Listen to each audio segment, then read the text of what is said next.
Shalom, selamat pagi Bapak Ibu, Saudara-saudari yang terkasih dalam Yesus Kristus. Saya percaya Bapak Ibu, Saudara-saudari semua dalam keadaan baik dan sehat. Pagi hari ini kita kembali dalam perenungan harian Gereja Pokemang pertama. Mari kita siapkan hati pikiran kita, namun sebelumnya mari kita berdoa. Bapa kami dalam kerajaan surga, terima kasih Tuhan untuk kesempatan ini. Kami mau merenungkan kebenaran firman-Mu, berkati kami Tuhan, supaya kami sungguh dapat mengerti, bahkan kami dapat melakukannya dalam hidup kami, hari lepas hari. Terima kasih Tuhan, amin. Bapak Ibu yang terkasih, kebenaran firman Tuhan yang akan kita renungkan pada pagi hari ini terambil dari 1 Petrus 4 ayat 12 sampai 13. Demikian bunyi kebenaran firman Tuhan. Saudara-saudara yang kekasih, janganlah kamu heran akan nyala api siksaan yang datang kepadamu sebagai ujian, seolah-olah ada sesuatu yang luar biasa terjadi atas kamu. Ayat yang ke-13, sebaliknya bersukacitalah sesuai dengan bagian yang dapat dalam penderitaan Kristus, supaya kamu juga boleh bergembira dan bersukacita pada waktu Ia menyatakan kemuliaannya. Tema perenungan kita pada pagi hari ini, tanggapan bijak menghadapi pergumulan dan penderitaan. Di sekeliling kita ada banyak persoalan dan penderitaan, masalah singgah tanpa memilih. Banyak orang mengeluh dan meratap. Orang-orang Kristen pun tidak dikecualikan. Bencana, penyakit, pandemi COVID-19 saat ini, tekanan dan penganiayaan bukanlah hal baru untuk kita. Ketika kita berbuat dosa, Allah juga seringkali menghukum kita dengan cara menimpakan sesuatu yang tidak menyenangkan pada kita. Situasi ini kadangkala memaksa kita untuk memikirkan keistimewaan status kita sebagai orang-orang Kristen. Tidakkah Allah seharusnya melindungi anak-anaknya dari penderitaan? Mengapa Allah tega membiarkan anak-anaknya bernasib sama dengan dunia? Bukankah seharusnya Allah lebih berbelas kasihan terhadap anak-anaknya? Ada juga jenis penderitaan sebagai hukuman karena keberdosaan kita dan keniscayaan karena status sebagai orang Kristen di tengah dunia. Jenis penderitaan pertama disyaratkan di dalam 1 Petrus 4 ayat 17 dan bandingkan dengan 1 Petrus 4 ayat 15. Tuhan mengamati dan menghakimi umatnya.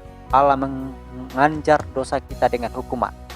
1 Petrus 4 ayat 1 sampai 3 dan bandingkan dengan 1 Petrus 4 ayat 17.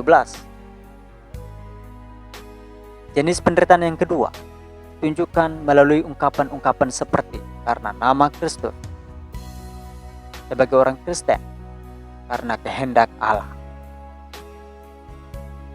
karena dosa jalan keluar bertobat, karena nama Yesus tetap bersabar, karena akan diberi kekuatan untuk menanggung dan melewatinya. Bersyukurlah. Salah menanggapi akan menambah penderitaan.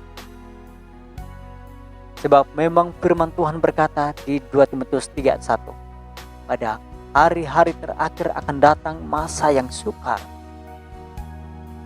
Mungkin pernahkah Bapak Ibu Saudara-saudari mendengar seseorang berkata bahwa dengan percaya kepada Yesus saja, Dia akan memecahkan seluruh masalah kita dan akan menikmati kekayaan dan kedamaian dalam hidup ini. Jika itu jalan yang Allah rancangkan bagi orang-orang yang melayaninya, lalu apa masalahnya Paulus? Setelah bertobat, hidup Paulus begitu saleh, tetapi ia tetap mendapat banyak masalah. Ia adalah salah satu misionaris terbesar sepanjang zaman. Dan apa masalah yang dihadapinya? Dipukul, ditangkap, hampir tenggelam, melarikan diri ke kota-kota lain. Kita dapat memperhatikan Yusuf, Abraham, Ayub, Yeremia, Petrus. Mereka adalah orang-orang saleh. Namun mereka semua menghadapi berbagai bahaya dan kesulitan yang tak pernah kita harapkan untuk kita alami. Lalu, mengapa ada pergumulan seperti di atas? Mengapa tragedi menerpa orang-orang Kristen? Sama kuatnya seperti tragedi yang menerpa kebanyakan kaum ateis atau yang tidak percaya kepada Tuhan. Mengapa kita tidak terbebas dari bencana alam, penyakit serius, perselisihan antar pribadi dan perlakuan tidak adil oleh orang lain? Bagaimana juga dengan cara yang dipakai Allah untuk membereskan segalanya? Berbagai masalah kita dapat membawa kebaikan bagi kerajaan dan rencananya. Roma 8 ayat 28 dan Filipi 1 ayat yang ke-12.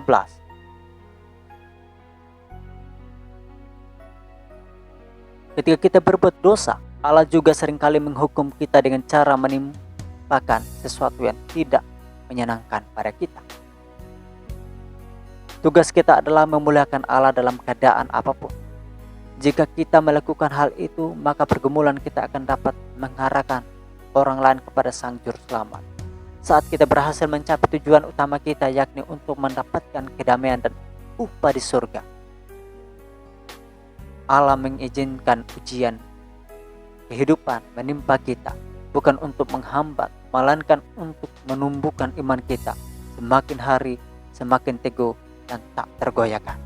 Amin untuk kebenaran firman Tuhan. Mari kita berdoa. Terima kasih banyak Bapa di surga.